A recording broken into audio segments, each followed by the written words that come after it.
इसीलिए बिना तुलसी के स्पर्श के देह पवित्र नहीं होता।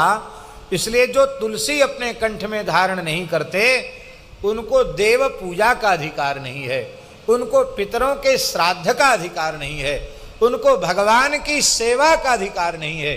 क्योंकि वे चाहे जितने पवित्र हो जाएं, बिना तुलसी की पवित्रता तो आएगी ही नहीं, तुलसी के धारण करने से ही पवित्रता आवेगी।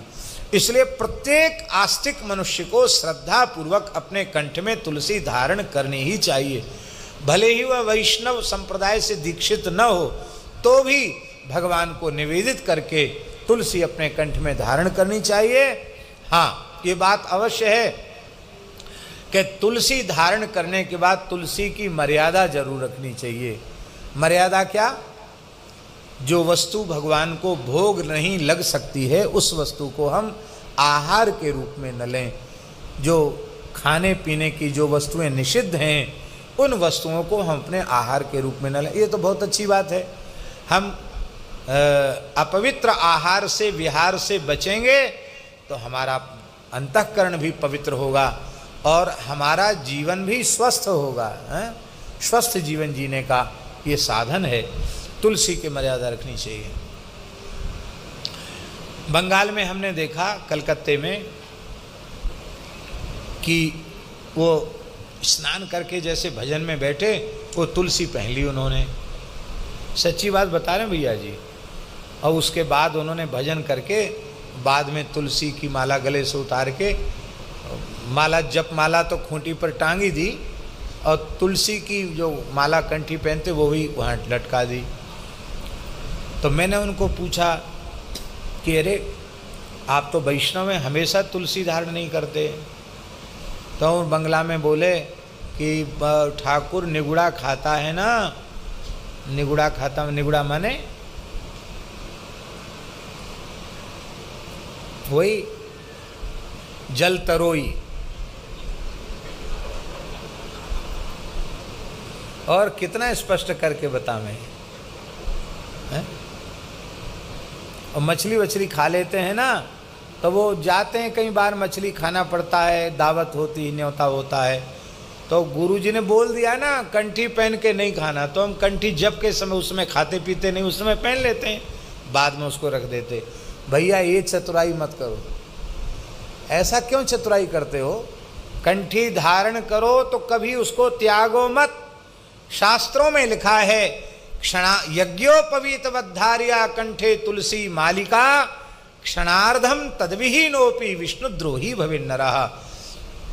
जैसे द्विजाति को ब्राह्मण को निरंतर यज्ञोपवीत धारण करके रहना चाहिए, ऐसे ही वैष्णव मात्र को हमेशा कंठी धारण करनी चाहिए। आधे क्षण के लिए भी कंठी से यदि कंठ रहित हो गया तो वो भगवत द्रोही के तुल्य हो जाता। विष्णुद्रोही भवेन नरः। तो हम भगवत द्रोही क्यों बने? हमारे गले में तुलसी अवश्य होनी चाहिए। कई बार कंठ की तुलसी धागा में होती तो टूट ही जाती है, तो और भी उपाय है। अब कान में तुलसी है, अब ये तो जल्दी टूटेगी नहीं, ये तो रहेगी ही, तो तुलसी का संपर्क बना रहता है। हमारे यहाँ महात्मा लोग जटा में तुलसी के दाने डाल लेते हैं, ये जैसे दाना तुलसी का, ऐसे दाना डाल लेते हैं। मान लो गले वाली किसी अवस्था में, ये डॉक्टर बड़े विचित्र होते हैं। हम तो पहले ही पक्का कर देते हम कंठी नहीं उतारेंगे, लेकिन वो कहेंगे नहीं नहीं सब उतार दो, हॉस्पिटल में जाओ तो सब उतार दो। तो सब जगह तो उतारने को बोलेंगे, ये तो कहेंगे जटा उतरवा दो, ये तो नहीं बोल सकते हैं, तो हमें से हॉस्पिटल में नहीं जाना।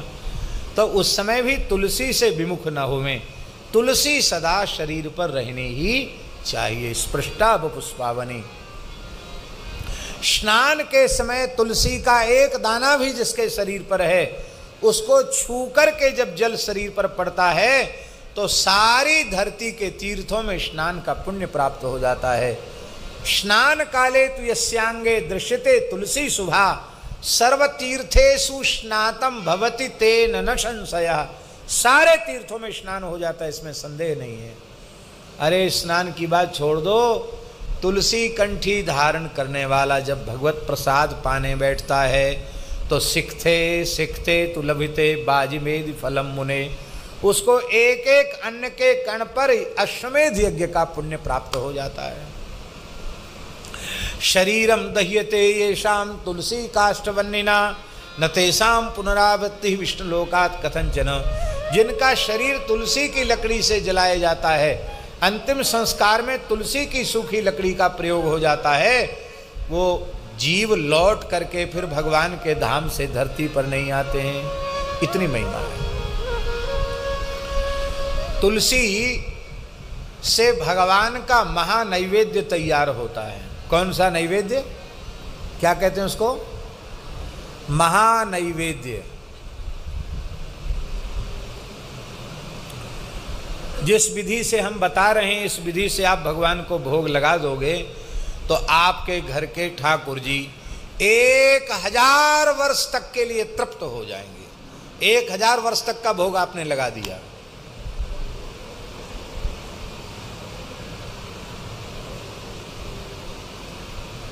हम लोग क्या करें, कभी बाल भोग में चूक हो जाती, कभी राजभोग में, कभी ठाकुर जी के उत्थापन भोग में, कभी ब्यारू में।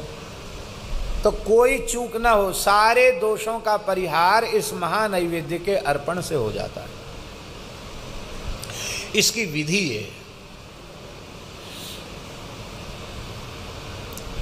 भूमि को, स्थल को अत्यंत पवित्र करके, गाय के गोबर से लीप करके और चूल्हा चेता करके, अच्छा हो कि यज्ञीय अग्नि मिल जाए, यज्ञ की अग्नि मिल जाए तो अच्छा है। उस अग्नि से ही चूल्हे को चैतन्य करें और फिर संपूर्ण रसोई भगवान की तुलसी की सूखी लकड़ी से ही बनावे। संपूर्ण रसोई तुलसी की लकड़ी से बनावे, बड़ी पवित्रता से।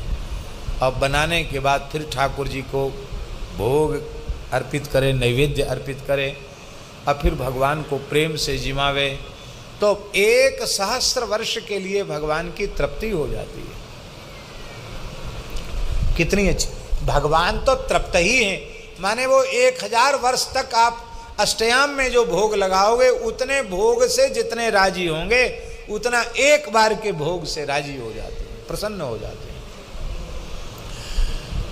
एक बार हम गीता वाटिका गए गोरखपुर, तो वहाँ बगीचा से तुलसी पुरानी सूखी रखी थी, बहुत तुलसी थी और नए नई पौध लगाई थी। तो हमने वहाँ पूछा कि तुलसी का उपयोग क्या है? अरे बोले इनको नदी में विसर्जन कर देंगे। तो मतलब किसी के काम की तो नहीं है? बोले किसी काम की नहीं। तो हमने कहा हम उपयोग कर सकते हैं? बोले हाँ करो। तो यज्ञ में, नित्य आहुति में तुलसी का, हवन में बहुत महत्व है तुलसी का, वो तो है ही है।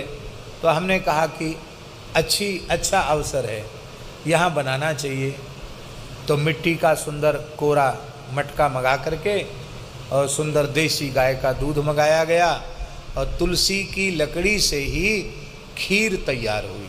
श्री राम जय राम जय राम। और ये हमारे साथ जितने लोग हैं सबको कहा गया कि महामंत्र का उच्चारण करते हुए चावल बीनना है। महामंत्र एक पूरा हो जाए, 16 नाम, तब एक चावल रखना है। अब सब चावल बीनने में लग गए और बस हरिनाम, बीच में किसी को कुछ बोलना नहीं है।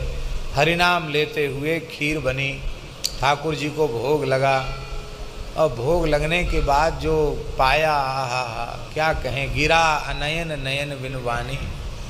अब हम बोल ही नहीं सकते हैं, अनिर्वचनीय दिव्य स्वाद। ऐसा लगा कि ठाकुर जी के अधर सुधारस का स्वाद उसमें है।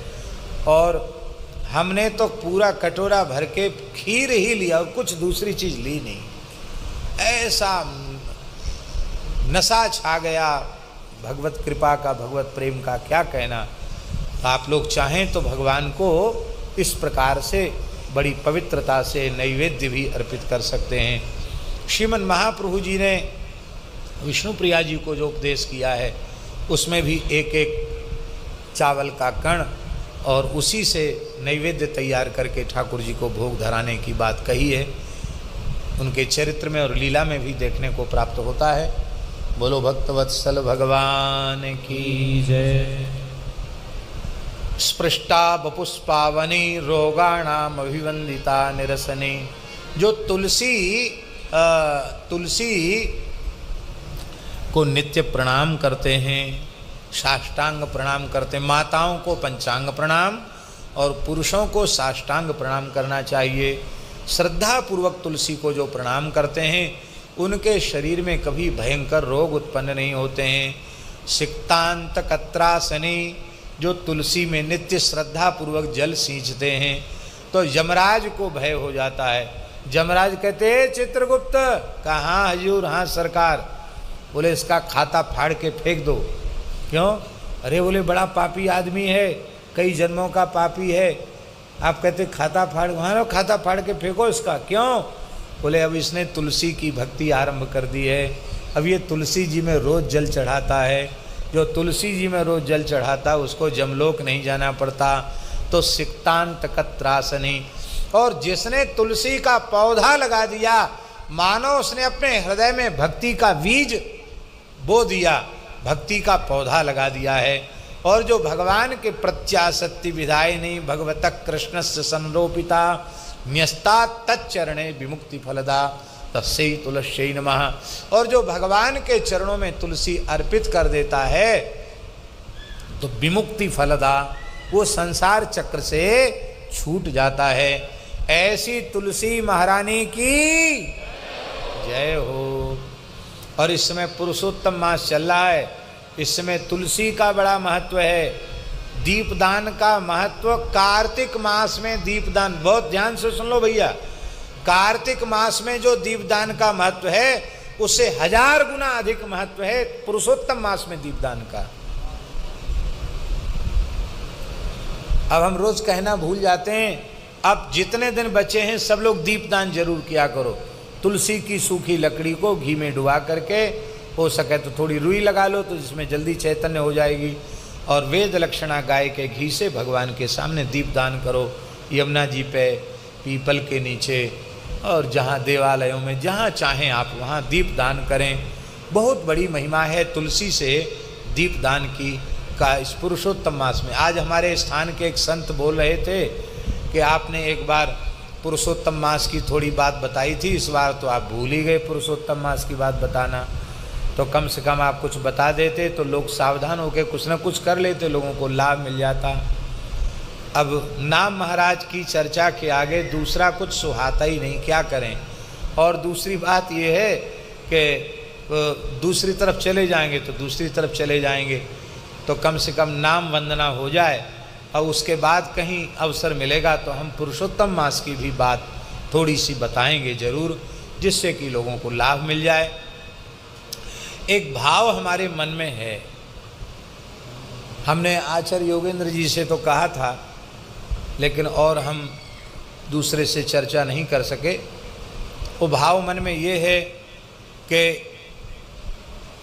यह एक श्री मलुक पीठ पूरी धरती का एकमात्र ऐसा स्थान है जहाँ लगभग 1.5 लाख शालिग्राम जी, वैसे हम 1.25 लाख ही बोलते हैं लेकिन पूरी संख्या में 1.5 लाख के करीब शालिग्राम भगवान यहाँ विराजमान है। इतनी बड़ी संख्या में इतने शालिग्राम जी कहीं नहीं है, कहीं 10,000, कहीं 20,000, कहीं 40,000, 1 लाख भी कहीं नहीं है। पर यहाँ भगवान की स्वयं की अहेतु की कृपा करुणा से इतनी बड़ी मात्रा में भगवान शालिग्राम बैठे हैं, विराजे हैं।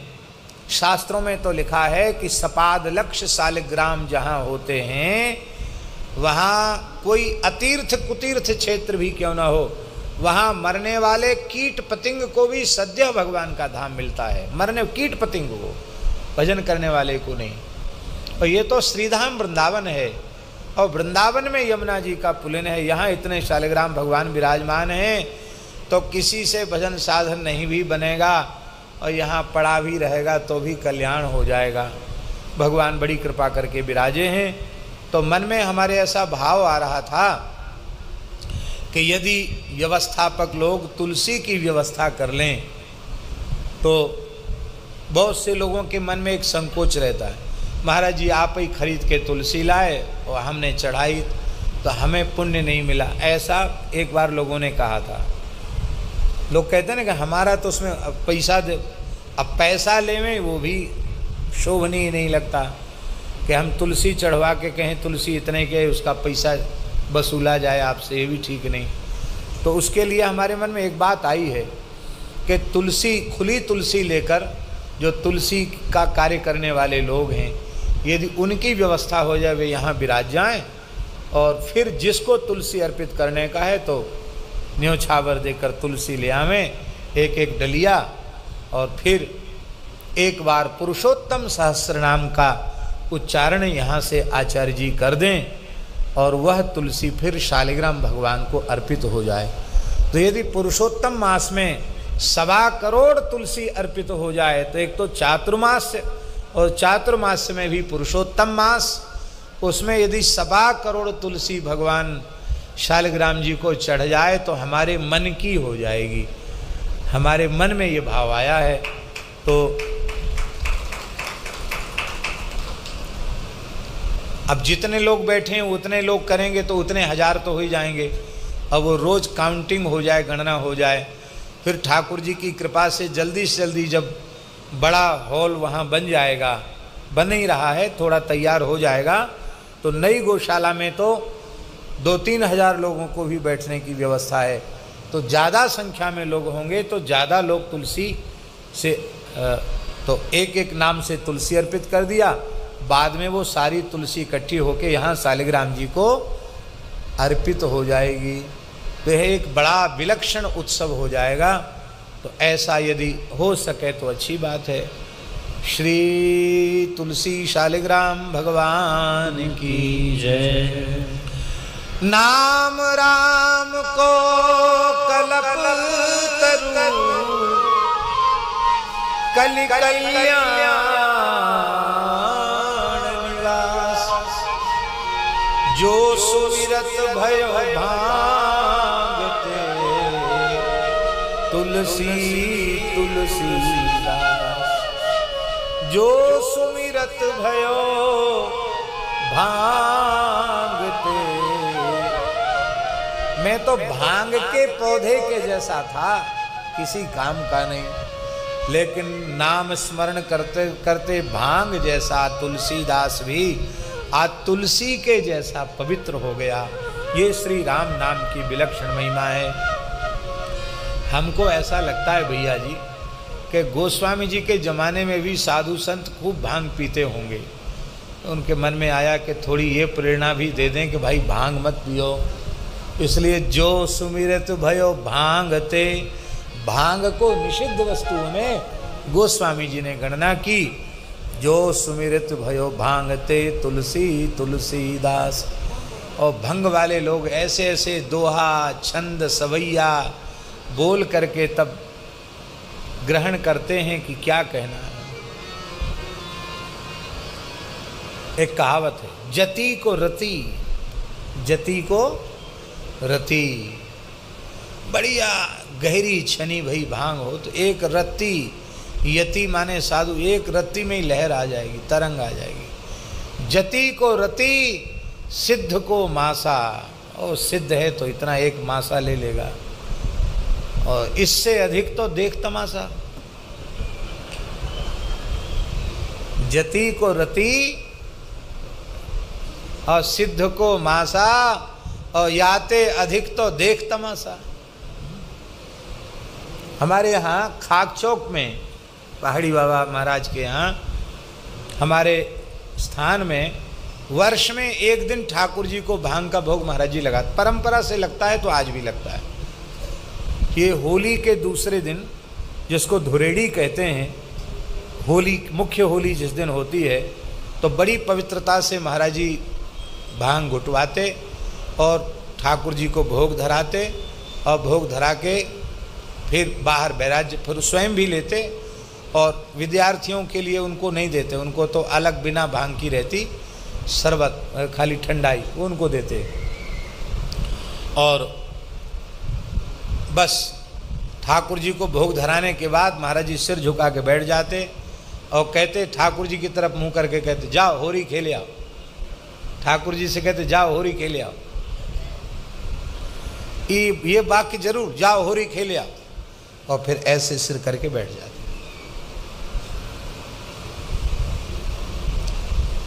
तो एक कलकत्ता के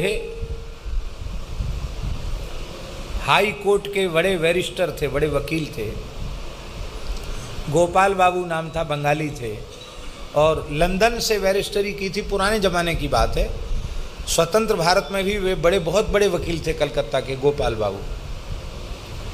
तो सिद्धि कहते बंगाली, सिद्धि, एटू सिद्धि, मैंने थोड़ी भांग हमको भी दो। महाराज जी को, महाराज बोले अरे भाई आप पढ़े लिखे हो, ज़्यादा सहने बहुत गहरी है छनी भाई। अरे नहीं बा एटू प्रसाद देवेन, थोड़ा सा दे, थोड़ा। अच्छी लगी, स्वादिष्ट रबड़ी में बनी थी, उन्होंने ले लिया। लेने के बाद जैसी तरंग आई तो तुरंत जाके उन्होंने स्नान किया और अपना बैरिस्टरी वाला पूरा कपड़ा पहना और अपने एक छोटा सा सूटकेस लिया और फॉरवर्ड अंग्रेजी बोले, कभी बंगला बोले, कभी अंग्रेजी धूमे। महाराज बोले क्या हो गया गोपाल बाबू? तो बोले कि प्लेन आने का समय हो गया है और हमको जाना है बहुत ज़रूरी, और हमारा वहाँ हमको जज के साथ जिरा करना है। तो महाराज जी ने कहा ये तो वृंदावन है, यहाँ हवाई जहाज है ही नहीं, यहाँ कहाँ हवाई जहाज है? तो ऊपर चील उड़ रही थी। तो बोले रे बाबा देख के ना कितना जहाज घूम रहा है आकाश में, अब उतरने वाला है। तो एयरपोर्ट कहाँ है? तो छत के ऊपर। उन्होंने कहा ये एयरपोर्ट है, बस अभी जाएंगे हम, बैठेंगे उसमें जहाज में। महाराज जी बोले गोपाल बाबू को कमरे में बंद कर दो बाहर से, कहीं छत से कूद न पड़े ये। तो भैया याते अधिक तो देख तमाशा, इसलिए जो सुमिरत भयो भांगते तुलसी तुलसी दास। हाँ। हर हर महादेव से भक्तों को आप सबका मेरे YouTube चैनल राधिका सरनम में स्वागत है।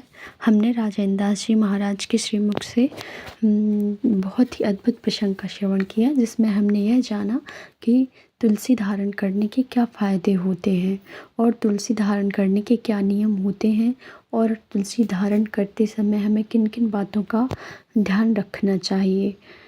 हर हर महादेव। अगर आपको मेरे वीडियो अच्छा लगा हो तो मेरे वीडियो को लाइक और कमेंट अवश्य करें, चैनल को सब्सक्राइब करें, और ऐसे ही अन्य वीडियो के लिए मेरे चैनल पे बने रहें। धन्यवाद। हर हर महादेव।